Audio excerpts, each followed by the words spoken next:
Hello dear students, once again welcome in the online class of subject Basic Mathematics. I am Neha Agrawal, Department of Mathematics, NIT Polytechnic, Nagpur. In today's video, we are going to start a topic Problems on Cramer's rule for 3 equations in 3 variables. So, let's start our today's class of determinant. Using Cramer's rule, solve x plus z equal to 4, y plus z equal to 2, x plus y equal to 0. हम Cramer's rule से 3 equations को solve करना सीख रहे हैं। हमने इसके पहले भी कुछ प्रॉब्लम्स देखे हैं कि किस तरह से क्रैमर्स रूल अप्लाई करना है और प्रॉब्लम्स को सॉल्व करना है। अब इस प्रॉब्लम में क्या डिफरेंस है ये देखना है सब में पहले। यहाँ पर इक्वेशन कितने दिए हुए हैं? 1, 2, 3 इक्वेशंस 3 दिए हुए हैं। ओके, फर्स्ट इक्वेशन में कितने वेरिएबल्स हैं? एक्स जेड, 2 वेरिएबल्स हैं। वैसे ही सेकेंड और थर्ड इक्वेशन में भी कितने वेरिएबल्स हैं? 2 वेरिएबल्स हैं। लेकिन हमारे पास इक्वेशन 3 है और इन सब में 2 वेरिएबल्स है। तो कंसेप्ट कैसा रहता है? जितने इक्वेशंस रहते हैं उतने ही क्या रहना चाहिए? वेरिएबल्स रहना चाहिए। तो ध्यान देंगे यहाँ पर। तो यहाँ पर जो फर्स्ट इक्वेशन है वहां पर 2 वेरिएबल्स हैं, x और z। कौन सा वेरिएबल नहीं है यहाँ पर? y वेरिएबल यहाँ पर मिसिंग है। यहाँ पर y और z है तो x वेरिएबल नहीं है। और थर्ड इक्वेशन में x और y है तो कौन सा वेरिएबल नहीं है यहाँ पर? z नहीं है। तो 3 इक्वेशंस है तो 3 वेरिएबल्स भी रहना चाहिए। तो अब देखिए हम ये तीनों इक्वेशंस में थर्ड वेरिएबल को कैसे ऐड करते हैं। ओके, तो हमारा सॉल्यूशन, पहले हम फर्स्ट इक्वेशन लेते हैं हमारा। तो हमारा फर्स्ट इक्वेशन है x plus z equal to 4। मैंने आप लोग को क्या बताया है कि पहले हमें x वेरिएबल चाहिए, फिर y और फिर z।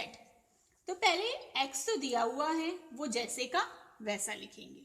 ओके, अब हमें यहाँ पर सेकेंड वेरिएबल y चाहिए। तो हम ऐसे अपने मन से y ऐड कर सकते हैं क्या? नहीं, लेकिन हमें चाहिए तो है। तो यहाँ पर y लिखते समय उसके सामने आपको क्या लिखना पड़ेगा? 0। क्या लिखना पड़ेगा? 0। ये डॉट का मतलब मल्टीप्लिकेशन, ठीक है। 0 इंटू वाई। 0 को किसी भी वेरिएबल से मल्टीप्लाई करते हैं तो क्या आता है? 0 ही आता है। तो हमने यहाँ पर कुछ भी चेंज किया क्या? नहीं, तो ये टर्म तो 0 ही हो गया। प्लस z जो कि पहले से दिया हुआ है इक्वल टू 4। तो ये हो गया हमारा फर्स्ट इक्वेशन जिसमें हमने जो एक वेरिएबल नहीं था वो यहाँ पर हमें ऐड करना है। इस टाइप के प्रॉब्लम्स में जब भी 3 इक्वेशंस रहेंगे लेकिन एक वेरिएबल मिसिंग रहेगा तो वो वेरिएबल आप लोग को क्या करना है? 0 के साथ में मल्टीप्लाई करके ऐड करना है। तो ये हो जाएगा हमारा इक्वेशन नंबर 1। सेकेंड इक्वेशन है y plus z equal to 2। Second equation में कौन सा वेरिएबल नहीं है? x। हमें फर्स्ट हमेशा कौन सा वेरिएबल चाहिए? x। तो अब यहाँ पर क्या होगा? ये 0 इंटू एक्स, ठीक है, क्योंकि 0 multiply by x equal to 0। तो हमारा यहाँ पर कोई चेंज होगा क्या? नहीं। और x का कोफिशिएंट क्या हो जाएगा? लेकिन 0। प्लस y का टर्म है तो y लिखा हमने, प्लस z का टर्म भी है z इक्वल टू 2। तो ये हो जाएगा हमारा इक्वेशन नंबर 2। थर्ड इक्वेशन लेंगे x plus y equal to 0। x variable है यहाँ पर, प्लस y वेरिएबल भी है, लेकिन कौन सा वेरिएबल नहीं है अब यहाँ पर? z। तो z के लिए 0 इंटू जेड इक्वल टू 0। तो ये हो जाएगा हमारा इक्वेशन नंबर 3। जब आप इक्वेशन लिखेंगे तो पहले x के टर्म, फिर y के टर्म और फिर z के टर्म, इसी तरह से हमें लिखना है। उसके बाद हम क्या लिखते हैं? d dx dy and dz। Okay, writing equations in d dx dy and dz। Okay, सब में पहले हम लिखते हैं d, डिटर्मिनेंट d। हम डिटर्मिनेंट d कैसे लिखते हैं? फर्स्ट कॉलम में हम लिखते हैं कोफिशिएंट ऑफ x, x के सामने वाले नंबर्स। पहले इक्वेशन का x का सामने वाला नंबर है 1, सेकेंड इक्वेशन में x के सामने है 0, थर्ड इक्वेशन में x के सामने है 1। यहाँ कुछ नहीं लिखा रहता है, इसका मतलब क्या रहता है? 1। ओके, हमने फर्स्ट कॉलम लिखा, उसके बाद हम लिखेंगे अब सेकेंड कॉलम। सेकेंड कॉलम में क्या आएगा? कोफिशिएंट ऑफ y, y के सामने वाले नंबर्स। तो फर्स्ट इक्वेशन में कोफिशिएंट ऑफ y है 0, सेकेंड इक्वेशन में y के सामने कौन सा नंबर है? 1, थर्ड इक्वेशन में भी 1। अब आएगा हमारा थर्ड कॉलम। थर्ड कॉलम में हम क्या लिखेंगे? कोफिशिएंट ऑफ z, z के सामने वाले नंबर्स। फर्स्ट इक्वेशन में z के सामने क्या लिखा है? 1, सेकेंड इक्वेशन में भी 1 और थर्ड इक्वेशन में 0। तो थर्ड कॉलम हो जाएगा हमारा 1 1 0। तो इस तरह से हमने लिख लिया डिटर्मिनेंट d। अब इन्हें हम कैसे सॉल्व करते हैं? Row wise. फर्स्ट रो को हम लेते हैं। ओके, फर्स्ट रो लिया तो यहाँ पर साइन देना है समय पहले, प्लस माइनस प्लस। ओके, तो फर्स्ट रो का फर्स्ट एलिमेंट, फर्स्ट नंबर क्या है? 1। ये नंबर जिस रो में और जिस कॉलम में आता है उसे हम क्या कर देते हैं? डिलीट कर देते हैं। रिमेनिंग नंबर्स को हम किस में लिखेंगे? डिटर्मिनेंट में 1 1 1 0। तो ये हो गया फर्स्ट नंबर के लिए लिख लिया हमने। देन सेकेंड टर्म के लिए, सेकेंड टर्म के लिए क्या है? पहले माइनस का साइन, फिर 0। ये नंबर फिर से जहां आया वो रो और वो कॉलम डिलीट हो जाएगा। क्या बचेगा डिटर्मिनेंट में? 0 1 1 0। ओके, चेक करिए। ठीक है, इस तरह से। प्लस थर्ड एलिमेंट है हमारा 1। अब ये फिर से फर्स्ट रो में है और थर्ड कॉलम में। रिमेनिंग एलिमेंट्स को फिर से डिटर्मिनेंट में लिखना है 0 1 1 1। इसके बाद पूरा सॉल्व करने की जरूरत है क्या? नहीं। अब हम क्या करते हैं? ये डिटर्मिनेंट को कैलसी में एंटर करेंगे और डायरेक्ट यहाँ पर आंसर लिखेंगे। ओके, तो सबसे पहले कैलसी में ऑन करना है और उसके बाद में ऑन के बाजू में कौन सी बटन है? मोड की बटन है। उसमें से 6 नंबर का मैट्रिक्स सिलेक्ट किया। ठीक है, सिलेक्ट करने के बाद में इन तीनों में से कुछ एक मैट सिलेक्ट करना है। 1 नंबर का मैट ए सिलेक्ट करते हैं। इसका ऑर्डर बताना है। आप क्या ऑर्डर है इसका? 3/3। कौन से नंबर पर है? 1 नंबर पर। तो 1 नंबर एंटर किया। अब ये कैसे लेता है नंबर्स? Row wise. तो रो वाइज इसे एंटर करते जाइए।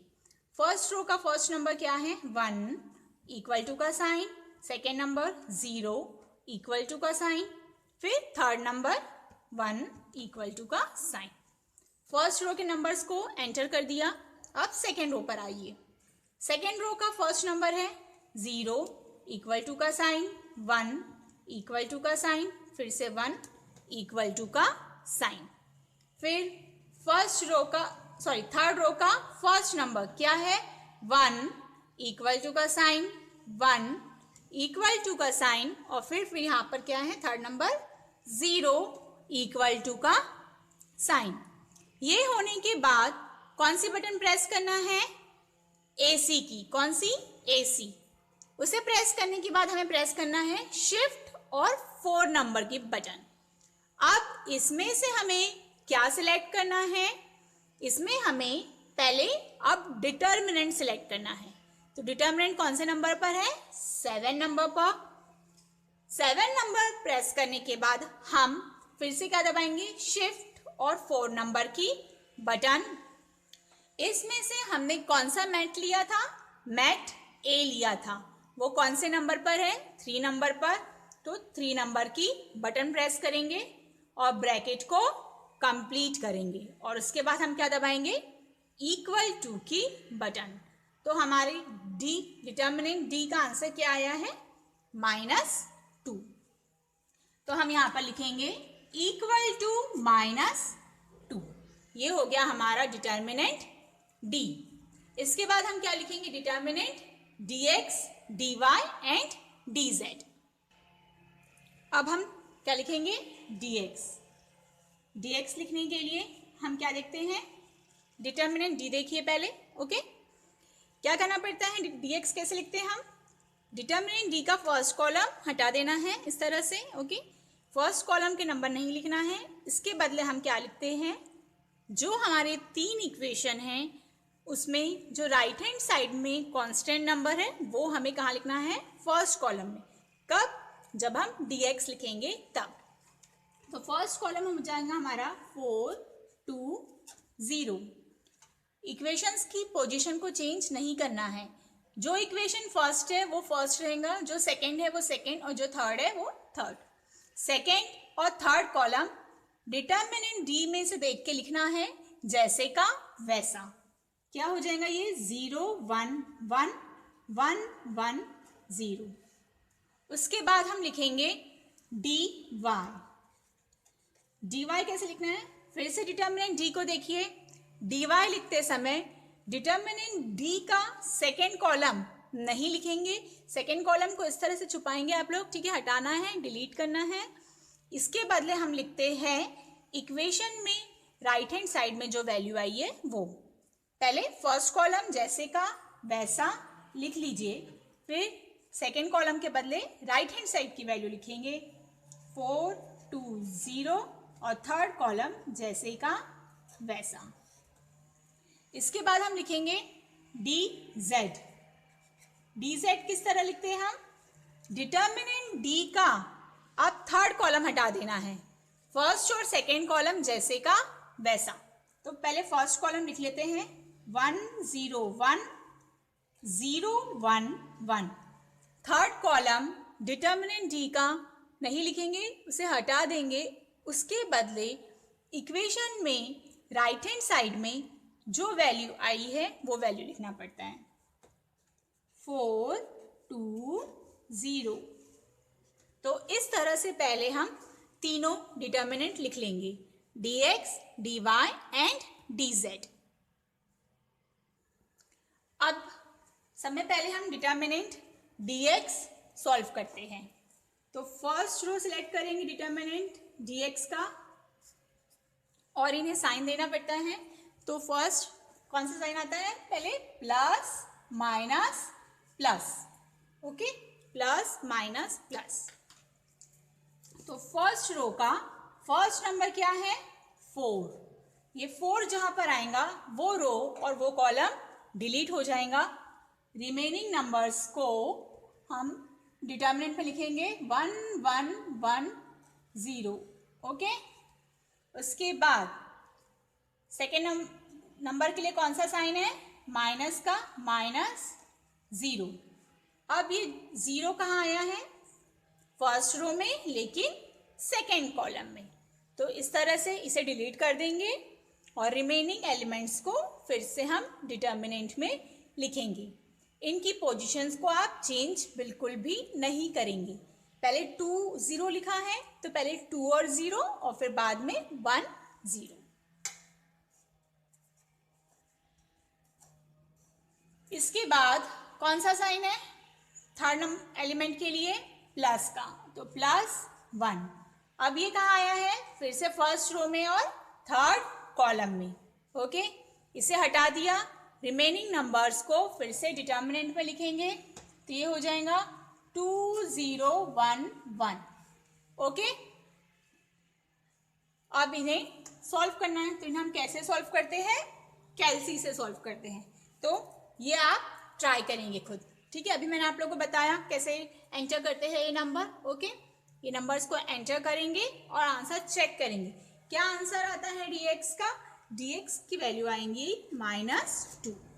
ओके, इसी तरह से हम अब dy सॉल्व करते हैं। dy के लिए फिर से फर्स्ट रो सिलेक्ट किया, साइन देंगे plus minus plus. First row का फर्स्ट एलिमेंट क्या है, 1। ये नंबर जहां आया है वो रो और वो कॉलम को डिलीट करेंगे, रिमेनिंग नंबर्स को डिटर्मिनेंट में लिखेंगे 2 0 1 0। सेकेंड नंबर लेना है, तो उसके लिए कौन सा साइन है, माइनस का, तो -4। अब ये नंबर जहां आया है वो रो और वो कॉलम डिलीट हो जाएगा, रिमेनिंग नंबर्स को फिर से डिटर्मिनेंट में लिखेंगे 0 1 1 0। थर्ड नंबर 1, इसके लिए कौन सा साइन है, प्लस का, तो +1। ये नंबर जहां आया है वो रो और वो कॉलम डिलीट करेंगे, रिमेनिंग नंबर्स को फिर से डिटर्मिनेंट में लिखिए 0 1 2 0। ओके, और इसके बाद अब फाइनल आंसर के लिए क्या करते हैं हम, dy की वैल्यू के लिए ये नंबर्स को कैलसी में एंटर करते हैं। ठीक है, ये भी आपको ट्राई करना है, डालना है ये नंबर्स को सभी। तो dy की आपकी वैल्यू क्या आना चाहिए, dy की आपकी वैल्यू आएंगी 2। क्या आएंगी dy की वैल्यू 2। अब dz फाइंड करेंगे। dz फाइंड करने के लिए फिर से फर्स्ट रो लेते हैं। ओके, इसके लिए साइन है प्लस माइनस प्लस। तो dz फाइंड करते समय इसका फर्स्ट रो का फर्स्ट एलिमेंट क्या है, 1। ये जहां पर है वो रो और वो कॉलम डिलीट हो गया, रिमेनिंग ये 4 नंबर्स को डिटर्मिनेंट में हम लिखेंगे 1 1 2 0। उसके बाद फर्स्ट रो का सेकेंड एलिमेंट लेते हैं, उसके लिए कौन सा साइन है, माइनस का, और यहाँ पर लिखा हमने क्या नंबर है वो 0। ये जहां पर आया वो रो और वो कॉलम डिलीट हो जाएंगी, बचे हुए 4 नंबर्स को डिटर्मिनेंट में लिखना है, उनकी पोजीशन चेंज किए बिना। पहले 0 और 1, फर्स्ट कॉलम में 0 1, सेकेंड कॉलम में 2 0। उसके बाद थर्ड नंबर के लिए कौन सा साइन है, प्लस का, क्या नंबर है 4। ये कहां पर आया है, फर्स्ट रो में, कौन से कॉलम में, थर्ड कॉलम में। ओके, तो ये क्या हो जाएगा फिर से डिलीट। ये रिमेनिंग नंबर्स को फिर से डिटर्मिनेंट में लिखेंगे 0 1 1 1। ओके, अब इन्हें फिर से क्या करना है, कैलसी में एंटर करना है। अब इन्हें हम करके देखते हैं। ये कैलसी में हम सब में पहले ऑन करेंगे, उसके बाद में अगर सपोज कभी इससे 0 आया तो क्या करना पड़ता है, मोड दबा के 1 नंबर की बटन प्रेस कर देना और वो 0 को पहले क्लियर करना। ओके, नहीं तो अगर आपने डायरेक्ट यूज करना शुरू कर दिया कैलसी तो आंसर करेक्ट नहीं आता है। ठीक है, ऑन करने के बाद में ऐसे पूरी क्लियर स्क्रीन दिखना चाहिए। ओके, उसके बाजू की बटन दबाएंगे, ऑन के बाजू की, जहाँ पे लिखा हुआ है मोड सेटअप।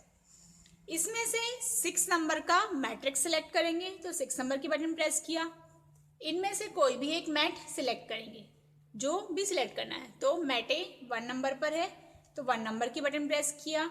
अब ऑर्डर देखना पड़ता है, हमारे डिटर्मिनेंट का ऑर्डर है 3/3 और वो कौन से नंबर पर है, 1 नंबर पर। तो 1 नंबर की बटन प्रेस किया और ये नंबर्स को एंटर करेंगे। कैसे एंटर करते हैं, रो वाइज। तो फर्स्ट रो का फर्स्ट नंबर है 1 इक्वल टू, उसके बाद 0 इक्वल टू, फिर थर्ड नंबर 4 इक्वल टू। ठीक है, फर्स्ट रो एंटर कर दिया। उसके बाद हम एंटर करेंगे सेकेंड रो के नंबर्स।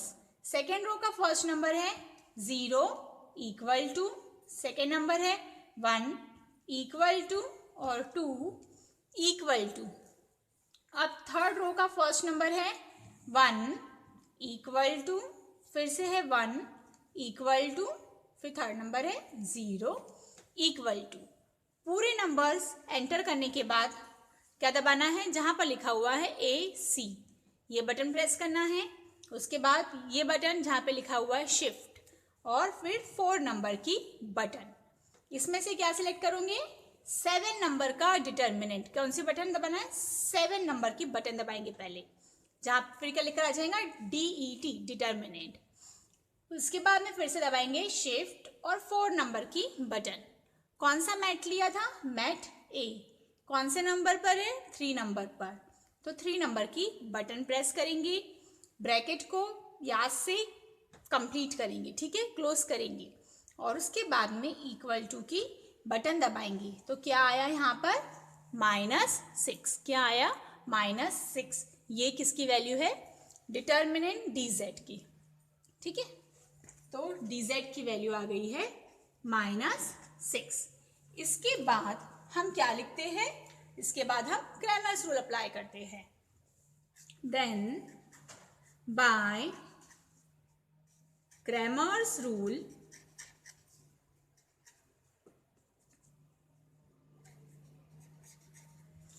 इसमें सबसे पहले हम फाइंड करेंगे x फाइंड करने के लिए क्या, कौन सा फॉर्मूला है, dx डिवाइडेड बाय d। कैसा फॉर्मूला है, dx डिवाइडेड बाय d। तो dx की वैल्यू क्या है हमारी, -2, और d की वैल्यू क्या है हमारी, -2। तो वो वैल्यू क्या करना पड़ता है, यहाँ पर लिखेंगे हम dx की वैल्यू, dx की जगह पर -2 डिवाइडेड बाय d की वैल्यू भी क्या आई थी हमारी, -2। तो इनको डिवाइड करने के बाद क्या आएगा, 1। Okay, -2 divided by -2 equal to 1। अगर ये आपको नहीं आता तो क्या कर सकते हो, फिर से कैलसी का यूज कर सकते हो। ओके, उसके लिए क्या करना पड़ता है, ऐसा एक नंबर ऊपर और एक नंबर नीचे फ्रैक्शन में, ठीक है, चाहिए इस तरह से। तो इसके लिए देखिए ये थर्ड नंबर की बटन, ये वाली बटन को प्रेस करना है, पहले इसको क्लियर करना है फिर से। तो मोड 1 दबा के क्लियर करेंगे। उसके बाद ये थर्ड नंबर की बटन इस तरह से आ गया। तो ऊपर न्यूमरेटर की वैल्यू है -2, तो माइनस साइन के साथ में 2 लिखेंगे, एंटर करेंगे। अब हमें कहाँ पे एंटर करना है, डिनोमिनेटर में, नीचे की तरफ। तो ये जो आपका लाइन आ रही है, ठीक है, उसे नीचे लाने के लिए क्या करना पड़ता है, ये जो सर्कल है बड़ा सा, इसमें नीचे की तरफ में प्रेस करना है। तो क्या आ जाएगा, -2 आ जाएगा, और उसके बाद मतलब फिर प्रेस कर देंगे -2, और फिर इक्वल टू की बटन। तो क्या आ जाएगा, आंसर 1। ये सिंपल डिवीजन है, वैसे ही आप लोग को आता है।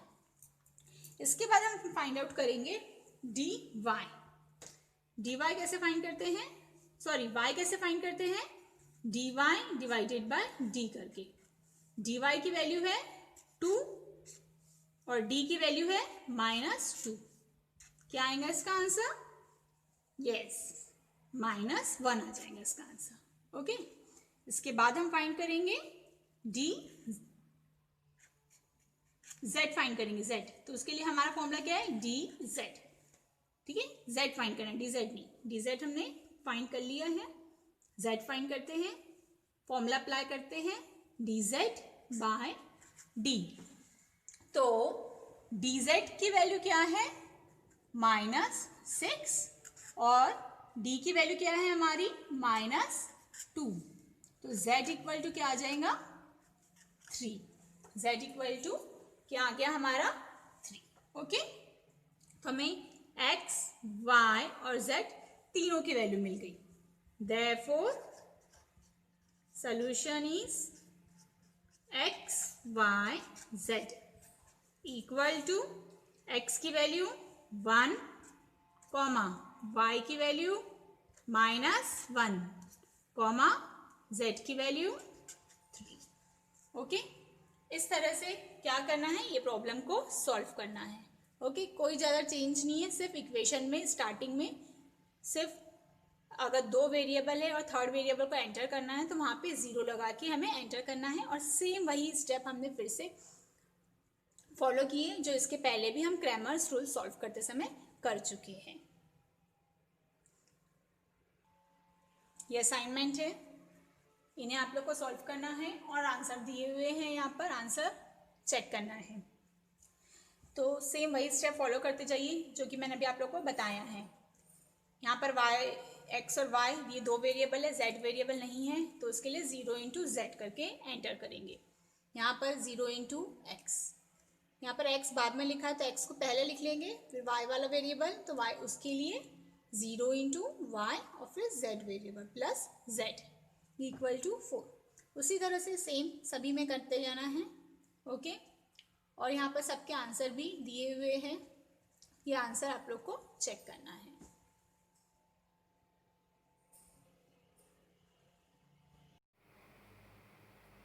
आगे के लेक्चर में हम इसी टाइप के प्रॉब्लम्स को जो कि डिफरेंट वे से लिखे हुए रहेंगे, जैसे कि मैंने पहले भी बताया आप लोग को, उनको सॉल्व करना सीखेंगे। तो हमारा टॉपिक का नाम भी सेम है, problems on Cramer's rule for 3 equations in 3 variables. Okay students, आप सभी Cramer's rule for 3 equations in 3 variables को प्रॉब्लम्स को सॉल्व करते समय इक्वेशन को बहुत ध्यान से देखेंगे। Okay, Thank you for watching this video. Keep learning, happy learning.